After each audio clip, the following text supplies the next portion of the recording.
Nikmati beragam manfaat di dalam hidup Anda. Kami memberikan perlindungan dan meningkatkan kesejahteraan. Program jaminan hari tua, program jaminan kecelakaan kerja, program jaminan kematian, jaminan pensiun, BPJS Ketenagakerjaan, jembatan menuju kesejahteraan pekerja Indonesia. Maju, terus maju, BPJS kita.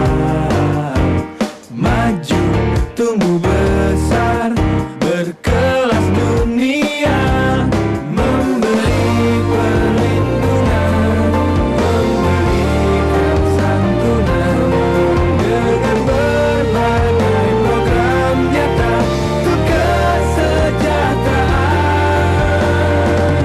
BPJS Ketenagakerjaan, untuk hidup berkualitas, untuk hidup sejahtera, untuk kita semua, para pekerja bangsa.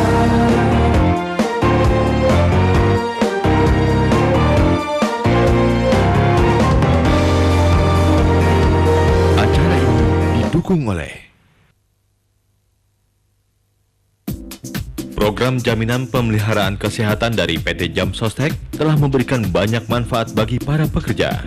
Tidak hanya sakit biasa saja yang dilindungi, bahkan sakit jantung, cuci darah, serta HIV juga telah di-cover JPK Jam Sostek. Sejak 1 Januari 2014, program JPK telah dialihkan kepada BPJS Kesehatan. Kini BPJS Ketenagakerjaan telah berkoordinasi dengan BPJS Kesehatan guna memastikan peserta JPK telah mendapatkan perlindungan kesehatan. Halo pemirsa, senang sekali saya Permatasari harap dapat kembali menjumpai Anda dalam program Jam Session, di mana kami akan membahas mengenai program-program menarik dan juga fitur-fitur terkini dari BPJS Ketenagakerjaan. Dan pada episode kali ini, kami akan membahas mengenai BPJS menjaga kesehatan para pekerja. Pemirsa, kesehatan adalah keadaan sejahtera dari badan, jiwa, dan juga sosial yang memungkinkan untuk setiap orang hidup produktif secara sosial dan juga ekonomis. Lalu apa yang dapat dilakukan pemerintah guna menjaga kesehatan para pekerjanya? Untuk itu saya ingin mengundang Bapak Elvin G. Masasya selaku spesial host kita dan juga Bapak Fahmi Idris selaku Direktur Utama BPJS Kesehatan. Selamat malam, baik. Ya, Pak Elvin, untuk tema pada episode kali ini adalah membahas BPJS menjaga kesehatan para pekerja. Jadi kita akan membahas mengenai kesehatan para pekerjanya nih ya. Nah, untuk itu saya mau menanyakan Pak, program apa saja yang berpindah dari Jam Sostek menjadi BPJS Kesehatan? Ya, jadi sesuai dengan undang-undang, Jam Sostek itu kan berubah menjadi BPJS Ketenagakerjaan. Sebelumnya Jam Sostek memiliki 4 program. Jaminan hari tua, jaminan kecelakaan kerja, jaminan kematian, dan jaminan pemeliharaan kesehatan. Nah, ketika BPJS Ketenagakerjaan dilahirkan pada tanggal 1 Januari, maka salah satu program yang sebelumnya dikelola oleh PT Jam Sostek harus berpindah ke BPJS Kesehatan, yaitu program jaminan pemeliharaan kesehatan. Oleh karena itulah malam ini kita kedatangan tamu Direktur Utama BPJS Kesehatan, Pak Fahmi Idris. Selamat malam Pak Fahmi. Selamat malam Pak Direktur Utama BPJS Ketenagakerjaan. Tapi selaku host malam ini. Terima kasih sudah panggil hadir. Pak host saja ya. Terima kasih sudah hadir di Jam Session. Kami terima kasih diundang Pak. Ya Pak Fahmi, jadi sebagaimana tadi saya sampaikan bahwa salah satu program yang dahulu dikelola oleh PT Jam Sostek Persero harus dialihkan ke BPJS Kesehatan. Tentu tujuannya baik, pengelolaannya akan lebih baik, dan ini akan bisa memberikan perlindungan kesehatan bagi para pekerja. Nah, banyak yang bertanya pada saya, bagaimana ketika ini dialihkan ke BPJS Kesehatan, apakah mekanisme pengelolaannya berbeda, apakah manfaatnya berbeda, apakah pelayanan berbeda. Saya pastikan ke mereka bahwa manfaatnya tetap sama. Saya pastikan ke mereka bahwa pelayanannya pasti akan baik dan mungkin bahkan bisa lebih baik. Tapi saya kira penonton di rumah dan para pemirsa di rumah juga ingin mendengar langsung dari Pak Fahmi Idris. Silakan. Pertama kami terima kasih pada BPJS Naker yang dulu Jam Sostek, yang kami lihat ya, kami rasakan bahwa peserta JPK Jam Sostek itu sudah mendapatkan pelayanan kesehatan yang luar biasa, yang baik sekali. Dan ini tentu menjadi tantangan kami sekarang menerima estafet ini.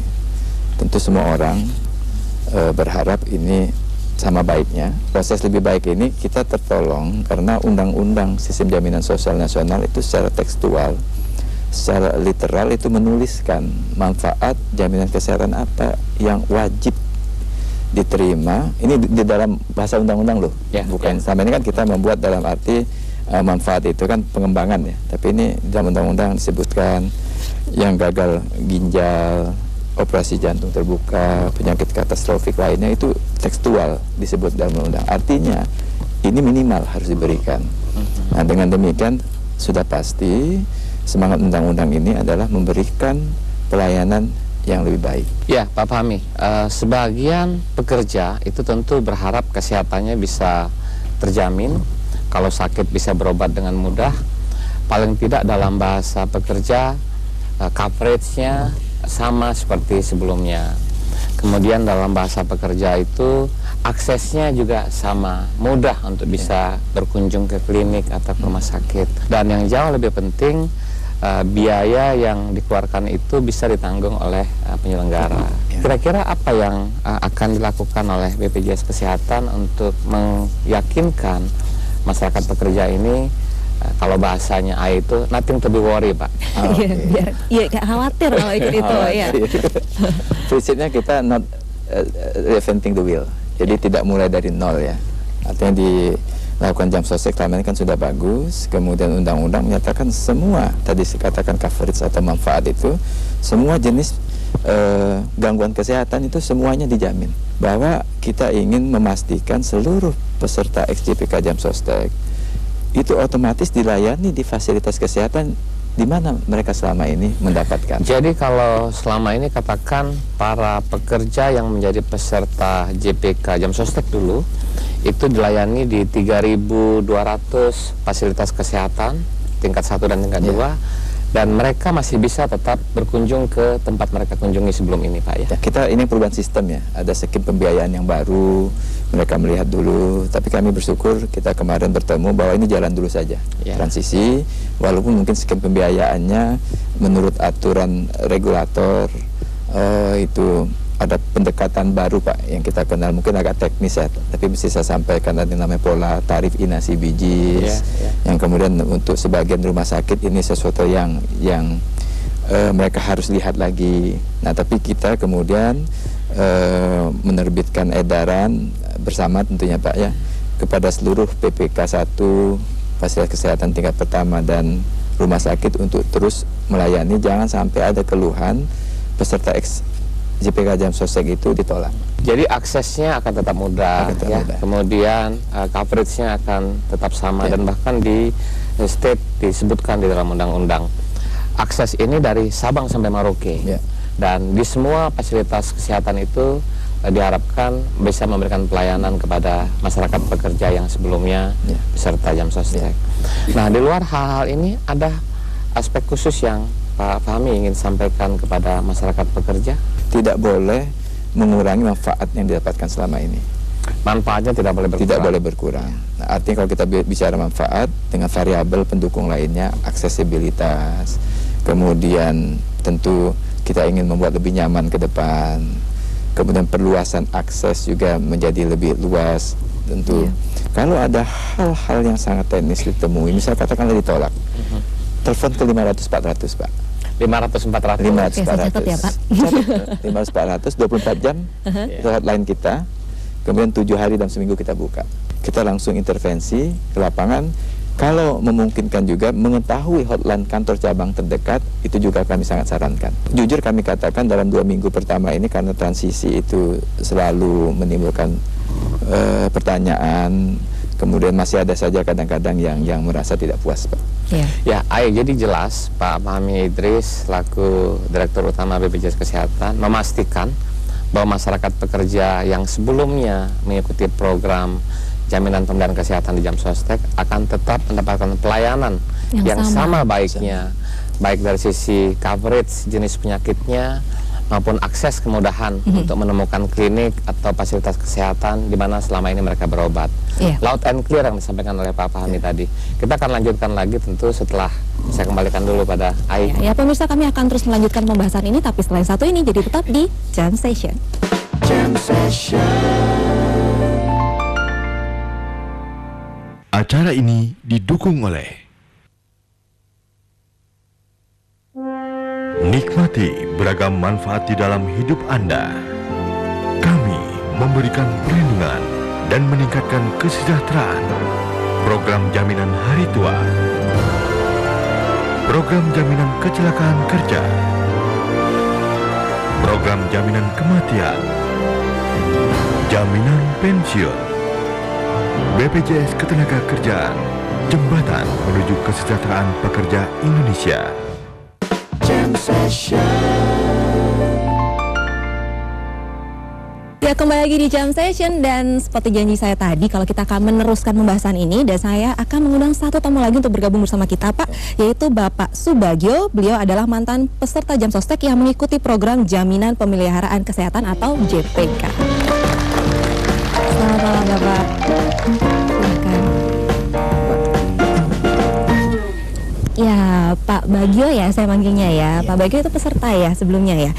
Bisa ceritakan nggak sih Pak, sakit apa sih yang Bapak derita pada saat itu? Saya menderita sakit gagal ginjal. Jadi selama ini saya cuci darah seminggu 2 kali. Oh ya, sampai sekarang berarti ya? Sampai sekarang. Ya. Lalu Bapak sudah berapa lama menjadi peserta Jam Sostek? Saya peserta dari Jam Sostek dari tahun 85. Jadi kalau sakit saya itu mulainya dari 2011. Dari 2011 sudah mulai cuci darah berarti ya? Iya, sudah mulai cuci darah. Oh gitu. Terus Bapak gimana menurut Bapak pelayanan dari Jam Sostek itu sendiri seperti apa? Bisa ceritakan nggak? Kalau nggak salah tanggal 1 Januari 2012 itu Jam Sostek mengadakan pelayanan tambahan waktu itu, termasuk jantung, termasuk penyakit saya ini, yaitu cuci darah ini. Sebelum itu saya biaya sendiri. Sebelumnya? Ya, sebelum itu saya biaya sendiri, dan kebetulan saya sudah ikut Jam Sostek. Waktu itu Jam Sostek belum mengcover masalah penyakit cuci darah. Oh, jadi sebelumnya pakai uang sendiri, tapi sekarang sudah nih Pak? Alhamdulillah manfaatnya sudah. apa aja nih Pak yang Bapak terima sekarang? BPJS itu berlaku tanggal 1 Januari ya. Iya. Jadi dari tanggal 1 Januari sampai tanggal 18 kemarin itu saya masalah obat tidak di cover. Oh gitu. Iya. Jadi karena rumah sakit juga belum berani memberikan pelayanan masalah obat gitu. Tapi cuci darah terus. Cuci darah terus. Cuci darah obatnya terus, justru. tapi obat-obatan Obat apa kalau boleh tahu? Hemavo itu tidak di cover. Saya di cover baru hari Sabtu kemarin. Dari tanggal 18 itu baru di cover gitu. Yang sebelumnya saya tidak dilayanin masalah obat-obat gitu. Ini kami minta maaf Pak kalau itu terjadi. Memang yang kami pantau dalam 2 minggu itu persoalan-persoalan yang terjadi di lapangan. Tadi saya sampaikan perubahan sistem ini bukan hanya kelembagaan yang berubah, tapi regulator merubah juga pola pembiayaan. Iya. Pola pembiayaan ini tidak juga jelek sesungguhnya. Ada pola tarif paket inasi bijis Pak. Nah kemudian mungkin perhitungan ini yang dilihat rumah sakit karena tiba-tiba mendadak dan melihat kalau menambah obat mungkin kos rumah sakitnya tidak tertutup. Jadi atau dalam pandang lain mungkin ini suplemen dianggap bukan kebutuhan dasar betul, jadi terkurangi. Nah kami kemudian langsung menyampaikan beberapa aspek lapangan ini ke Menteri Kesehatan. Alhamdulillah Menteri Kesehatan memiliki perhatian serius terhadap masalah seperti ini, sehingga betul kalau tanggal 18 mulai jalan itu setelah minggu pertama kita semua masalah itu kita lihat, kemudian keluar keputusan Menteri Edaran Kementerian baru bahwa ada obat-obat yang katakanlah tidak tercover, ada obat kronis yang diberikan mestinya misal seminggu atau 1 bulan, kemudian diberikan hanya 3 hari. Nah itu kemudian kita selesaikan. Jadi mulai minggu ketiga ini rasanya persoalan-persoalan yang teknis karena rumah sakit ini atau pelayanan kesehatan yang merasa pola pembiayaan yang tidak pas ini dapat diselesaikan. Yang penting prinsipnya cuci darah jalan terus. Saya khawatir betul kalau cuci darah berhenti tadi sesungguhnya. Iya, tapi sebenarnya kan kita tidak bisa menyalahkan rumah sakit yang tidak mau memberi obat tersebut karena sebenarnya ada regulatornya itu tadi yang sudah ditetapkan. Ya, Pak, sekarang saya mau tanya sama Pak Fahmi. Apa sih Pak bedanya JKN dengan BPJS Kesehatan? JKN itu singkatan dari Jaminan Kesehatan Nasional. Ini programnya. Dan program ini memang di launching dan jadi bagian dari Kementerian Kesehatan yang kemudian mengoptimalkan perintah Undang-Undang SJSN itu dalam program jaminan kesehatan. Nah, BPJS ini badan penyelenggaranya. Jadi menyelenggarakan program, jadi fungsi-fungsi regulasi program ada di sini, fungsi-fungsi pelaksanaan ada di sini. Walaupun BPJS sendiri untuk beberapa hal regulator untuk pelayanan, tapi secara umum programnya sendiri itu regulatornya di Kementerian Kesehatan. Sehingga tadi katakanlah dalam pengembangan program itu dikembangkan juga pola tarif dalam JKN. Nah, pola tarif ini yang kemudian perubahan yang cukup signifikan di dalam pemberian pelayanan kesehatan. Ini yang menjadi salah satu titik yang sedang kita lihat yang mana yang dirasakan tidak baik, tapi secara keseluruhan ada juga yang sudah baik. Kalau tadi kan BPJS Kesehatan juga menjamin obat-obatan gitu ya. Lalu apakah alat bantu kesehatan juga dijamin, Pak? Alat bantu itu clear di dalam regulasi itu mesti harus dalam regulasi. Jadi di dalam Perpres tentang jaminan kesehatan disebutkan alat bantu, kemudian nanti ada yang dalam paket tadi inasi bijis, ada yang di luar paket inasi bijis. Yang di luar paket inasi bijis nanti Menteri Kesehatan menentukan apa saja alat bantu, yang tentu ada prinsip yang kita kenal dengan health technology assessment.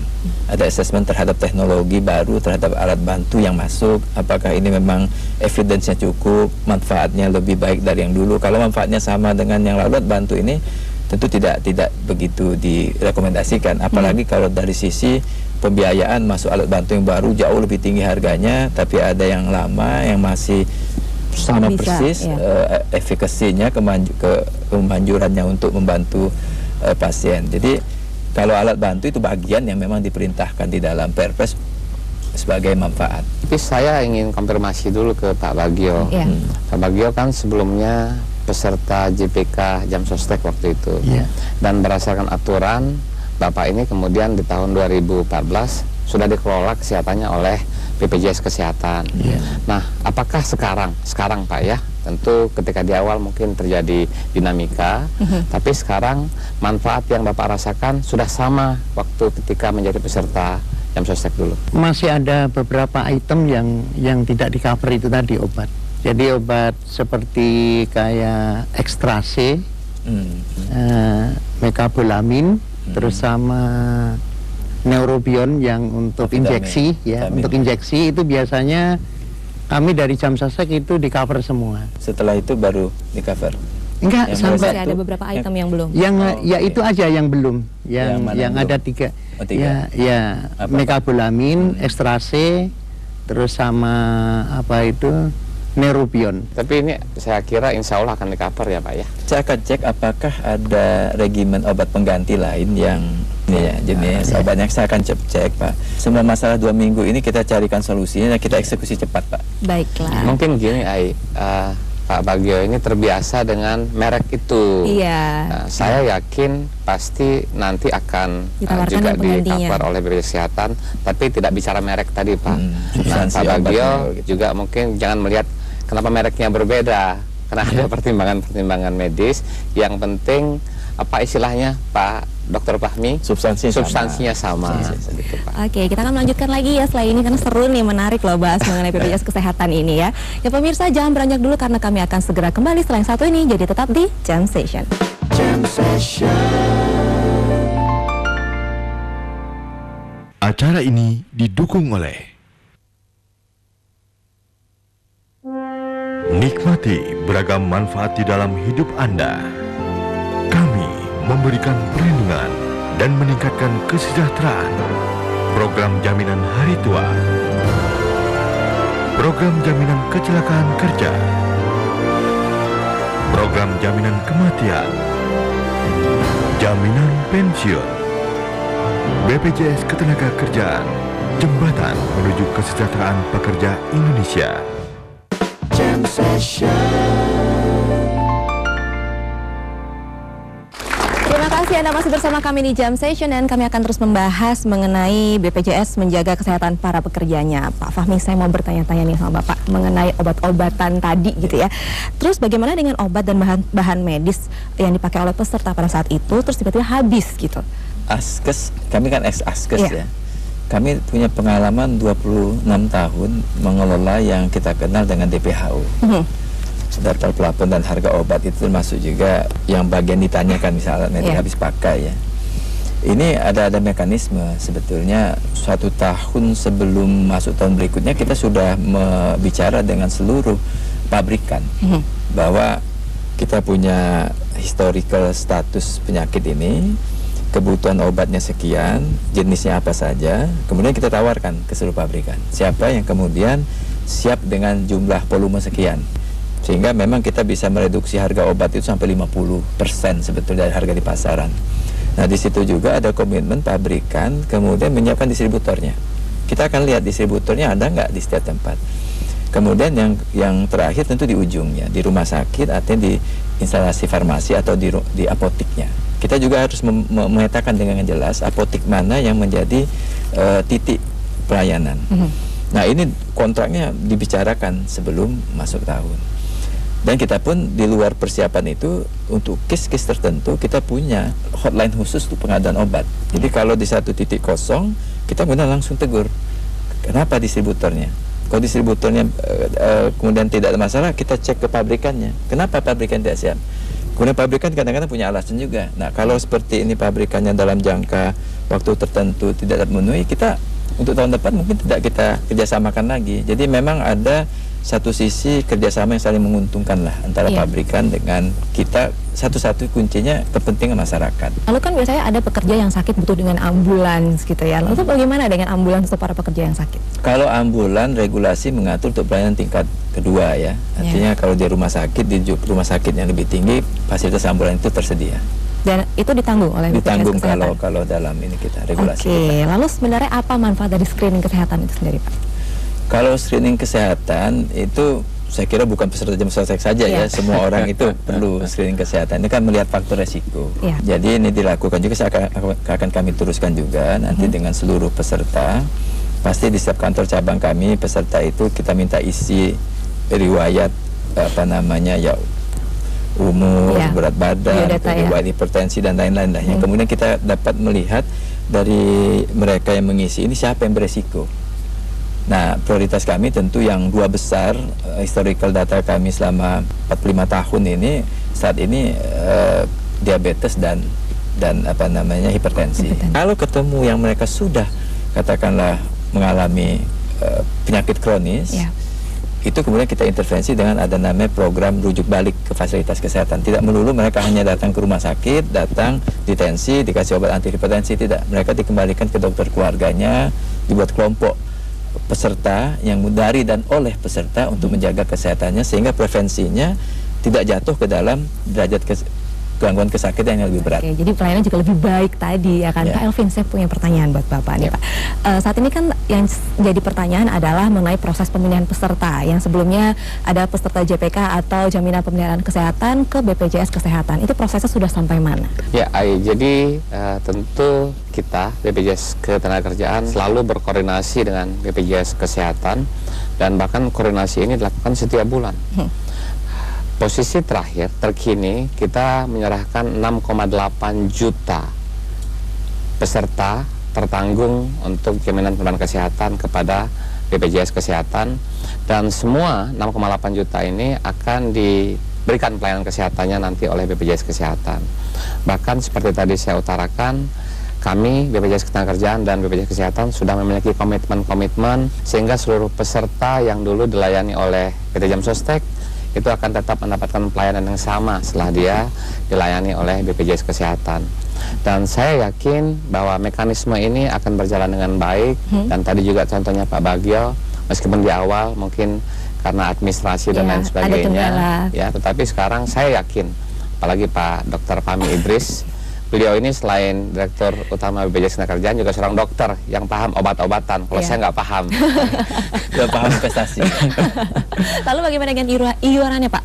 Apakah masih juga berlangsung di BPJS Ketenagakerjaan? Tentu sebagai peserta tetap harus membayar iuran. Sebelumnya kalau di Jam Sostek iurannya 3 dan 6%. 3 itu untuk bujangan, 6% itu untuk yang berkeluarga. Setelah nanti di BPJS Kesehatan Yeah. itu hanya ada satu jenis iuran, 4,5%. Oh, jadi tidak ada Dari- pemindahan lagi. Tidak ada perbedaan. Perbedaan Dan lagi. saya kira ini hal yang wajar karena dimanapun seharusnya ada kemandirian dari pekerja untuk tetap memberikan iuran itu, meskipun porsinya tentu tidak besar. Iya, mungkin dari Pak Fahmi ada yang ingin disampaikan lagi untuk masyarakat atau pemirsa di rumah? Ada perubahan skim iuran yang kemudian ada beberapa masyarakat pekerja yang selama ini sesungguhnya tidak mengiur. Sedangkan konsep kita gotong royong ini dibangun bersama. Kalau kita katakanlah sharing upahnya 2 juta, pekerja itu mengiur 0,5%. Ya. 0,5%-nya katakanlah kalau 1% dari 2 juta berapa Pak? 200.000 ya? 200.000, 0,5 itu berapa? 50.000. 50.000. 50 untuk 5 orang. Oh, 5 orang. 5 orang. Jadi kan istri, suami yang sah gitu ya. Dengan Yang sah di garis bawah ya. ya garis bawah. Sekarang banyak yang nggak sah masalah. Kemudian dengan tiga anak. Tadi kan masih banyak 10.000 rupiah Iya. sebetulnya. Itu dengan cover atau manfaat pelayanan yang sangat luas. Kemudian yang kedua, kalau ada masalah-masalah yang ada di lapangan, sekali lagi telepon 500-400, telepon hotline kami yang ada di kantor cabang, langsung kita selesaikan masalahnya. Saat itu juga ya. Jangan berkembang menjadi opini yang kemudian membingungkan, menjadi polemik. Cari solusi, eksekusi cepat. Jadi Pak Bagio kalau ada keluhan bisa telepon ke 500-400 Pak. 500 Ayo ya. saya mau kasih tahu, saya juga peserta BPJS Kesehatan Oh gitu. dan Ayo juga bisa jadi peserta BPJS Kesehatan. Dan saya belum Pak jadi peserta. Wajib hukum. Dilayani dengan baik ya Pak ya. Pasti. Ya sekarang saatnya saya bagi-bagi hadiah untuk pemirsa Silakan. di rumah. Pemirsa, sekarang saatnya saya memberikan kuis untuk Anda karena kami punya 2 juta rupiah, masing-masing 1 juta rupiah. Cukup jawab pertanyaan dari saya. Pertanyaannya adalah, JPK adalah singkatan dari, dan jawab pertanyaan ini melalui Twitter, cukup di-mention @jams_session karena kami punya 2 juta rupiah, masing-masing 1 juta rupiah untuk 2 orang pemenang. Dan tidak terasa sudah 30 menit, semoga pembahasan yang tadi kita bahas bermanfaat untuk pemirsa di rumah semuanya, untuk kita semuanya. Terima kasih Pak Elvin, terima Terima kasih kasih, Pak Ayu. Fahmi, Ya, terima kasih terima Pak Bagio sudah hadir di sini. Dan sekarang saatnya saya Permata Sari Harahap pamit dari hadapan Anda dan salam Jam Session. Tak pernah kuduga ini terjadi. Ku jatuh hati padamu, jatuh dari seluruh lubuk rasa ini padamu, untukmu selalu. Peluk hatimu, ku dekat cintamu, satu sayangku untukmu.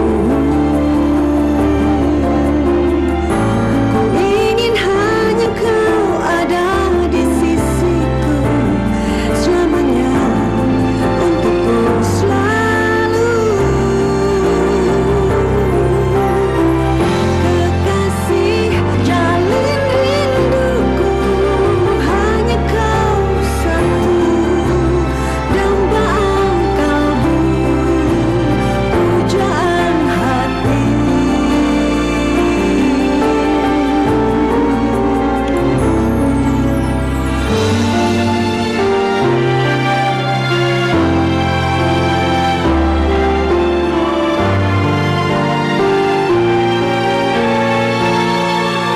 Acara ini didukung oleh nikmati beragam manfaat di dalam hidup Anda. Kami memberikan perlindungan dan meningkatkan kesejahteraan. Program jaminan hari tua, program jaminan kecelakaan kerja, program jaminan kematian, jaminan pensiun, BPJS Ketenagakerjaan, Jembatan menuju kesejahteraan pekerja Indonesia.